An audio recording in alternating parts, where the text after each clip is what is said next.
तो फ्रेंड्स, ये होता है हमारे उत्तराखंड में बिच्छू घास। और जब हम बचपन में छोटे थे तो अगर हम कहना नहीं मानते थे, जैसे बच्चे कोई शरारत कर देते हैं, तो इस बिच्छू घास को काट के लाते थे, तोड़ के लाते थे और फिर बच्चों को कंडाली लगाते थे। इसको हम छू नहीं सकते हैं, मतलब अगर मैं इसको छूऊंगी तो ये बहुत ज़्यादा, मतलब बिजली का सा जो करंट होता है उससे भी खतरनाक अजीब सी इचिंग सी होती है इससे। तो ये होता है बिच्छू घास। और इसके गुणों की बात की जाए तो इसकी दवाई भी बनती है। और ये आजकल के टाइम पे यानी कि विंटर सीजन में काट के और इसको सुखा के और गाय को खिलाया जाता है, यानी कि गाय का जो सब्जी बनती है, गाय के लिए सब्जी बनती है, पींडू कहते हैं उसको। तो ये पींडू बनाने के काम भी आता है। इससे गाय बहुत दूध देती है, मतलब अच्छा खासा दूध दे देती है। और इसका जो दूसरा गुण है, इसमें भर भर के रहता है आयरन। तो आयरन इसमें भर भर के रहता है। और इसका ना खिचड़ी भी बनती है। उत्तराखंड में हम लोग खिचड़ी भी बनाते हैं। और मतलब धबड़ी, कई जगहों में उत्तराखंड में ही धबड़ी बोलते हैं इसकी खिचड़ी को। और खिचड़ी बनती है तो थोड़ा सा कंडाली लेके, मतलब ज़्यादा कंडाली लेना है और थोड़े से चावल डालते हैं और जो गांव की दाल होती है तो वो मिक्स करके इसकी बहुत अच्छी खिचड़ी बनती है। जैसे सरसों का साग बनता है तो ऐसी ही घोटी जाती है, इतना महीन नहीं घोटी जाती है, लेकिन इसी तरीके से बनाई जाती है इसकी खिचड़ी बिच्छू घास। और ये रहे हमारे खेत, ये सारे हमारे खेत है। उधर आप लोगों को झाड़ियाँ दिख रही होगी। तो अब उन झाड़ियों में कुछ भी, मतलब कुछ भी हो सकता है, बाघ, कई तरीके के जानवर हो सकते हैं। और बाकी नहीं तो खेत हुआ करते थे। ये जो खेत दिख रहा होगा आप लोगों को, उसके ऊपर भी सारे ऊपर तक खेत थे, वो जितनी भी झाड़ियाँ दिख रही हैं। और आम के पेड़ यहाँ बहुत सारे थे, फेमस थे यहाँ के आम, यानी कि पानी सारी कहते हैं हम लोग इसको। और इधर भी सारे खेत थे, ये जितनी भी झाड़ियाँ हो रखी है सारे खेत थे ये। यहाँ पे हमने धान और गेहूँ खूब उगाए हैं और उधर भी खूब धान गेहूँ होते थे, ये जो खेत दिखाई दे रहे हैं आप लोगों को। और उधर गोट हुआ करती थी और उधर को, और जो साल का जंगल दिख रहा है, तो हम जब छोटे थे तो इन साल के जंगलों में लकड़ियाँ काटने के लिए जाते थे छोटे छोटे बच्चे, शौकिया तौर पे। थोड़े से बड़े हुए तो तब भी जाते थे।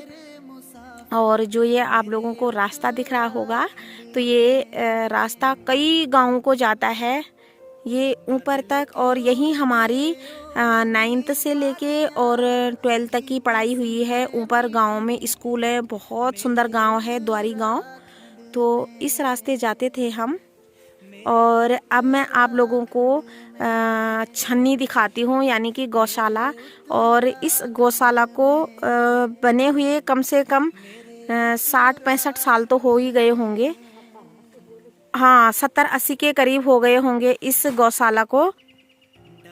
ये गौशाला है हमारी ताई जी का ही, मतलब हमारी ताऊ जी ताई जी हैं, वो देहरादून में रहते हैं, तो ये उन्हीं का है। और अब यहाँ पर हमारी गाय रहती हैं। और ये जो है आप लोगों को दिखाई दे रहा है, तो ये गाय के लिए होता है। यानी कि जैसे सर्दियों का टाइम होता है ना, तो जो धान का पुआल होता है उसको हमारे यहाँ पे ना तो आग लगाते हैं और ना फेंकते हैं, इसको इस तरीके से किसी भी पेड़ पे लगा देते हैं। ये तरीके से लगता है, इसके लिए मतलब जिसको लगाना आता होगा वही लगा पाता है इसको। तो एक तरफ से लगाना होता है इसको। और इसकी छोटी छोटी गठियाँ बनाते हैं पहले, उसके बाद इस तरीके से पेड़ पे लगा देते हैं। किसी भी पेड़ पे, या आम के पेड़ में लगा है। और ये आजकल के टाइम पे यानी कि विंटर सीजन में गर्म होता है गाय के लिए, गाय बच्चियों के लिए। तो विंटर सीजन में दिया जाता है रात को, सुबह भी दे सकते हैं लेकिन रात को दिया जाता है। इसको खा के थोड़ा गर्म रहता है और गायों को ठंड नहीं लगती है। और जैसे शहरों में ना आग लगा देते हैं, पंजाब और हरियाणा में कितना सारा पुआल जलता है, लेकिन यहाँ पे पुआल का मतलब खत्म नहीं करते, फेंकते नहीं है, बिल्कुल भी फेंक नहीं सकते। तो ये पुआल है मतलब। और यहाँ पे गाय हुआ करती थी ताई जी की, बहुत सारी गायें हुआ करती थी। और हम लोग डरते थे, इस छन्नी में बिल्कुल आते ही नहीं थे।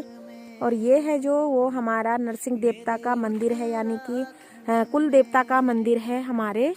और अभी मंदिर पर पुताई नहीं हो रखी है तो थोड़ी सी मंदिर की हालत वैसी ही है बड़ा। और यहाँ पे बनाई है छोटी सी झोपड़ी और इसको बोलते हैं गोट। और यहाँ पर रात को रहते हैं जब खेत में गेहूँ धान कुछ भी होता है तो यहाँ पर रहते हैं, क्योंकि जानवर नुकसान कर देते हैं। जानवर यानी कि सुअर हो गया और सोलू होता है हमारे उत्तराखंड में एक, जिससे कि पता नहीं क्या बोलते हैं उसको। तो यहाँ पर एक चारपाई लगाई हुई है और हम इन गोठों में बहुत इंजॉय करते थे। और यहाँ पे जलाई हुई है आग और इस प्रकार के बड़े बड़े मुंडे बोलते हैं इनको। देख रही थी माँ कितनी मोटी लकड़ी है, इसको जलाया जाता है और ये लकड़ी 2-3 दिन तक जलती ही रहती है। हाँ, इसको जला के और फिर हम बहुत इंजॉय करते थे यहाँ पर। और ये पता है क्या है, ये बांस का बनाया जाता है, बेम्बो हाउस टाइप का। बेम्बो हाउस बनता है ना जिससे है। तो फ्रेंड्स ये बांस का बनाया जाता है और हमारे खेतों में एक प्रकार की घास होती है, बहुत लंबी लंबी घास होती है, तो उसको डालते हैं इसके अंदर। और एक मालू का पात होता है, हमारे उत्तराखंड में फेमस है मालू का पत्ता, तो उसको लगाया जाता है इसके अंदर और बहुत अच्छे ढंग से, ताकि बारिश है जो वो अंदर ना गिरे। और ये है सेलू, जो मैं भीमल की लकड़ी का जिक्र करती हूँ अपने वीडियोस में, तो उस लकड़ी का है ये। और इसको नदी में डाल के 10-15 दिन फिर निकाल के उसके छिलके निकाले जाते हैं और ये बहुत मजबूत रस्सी होती है।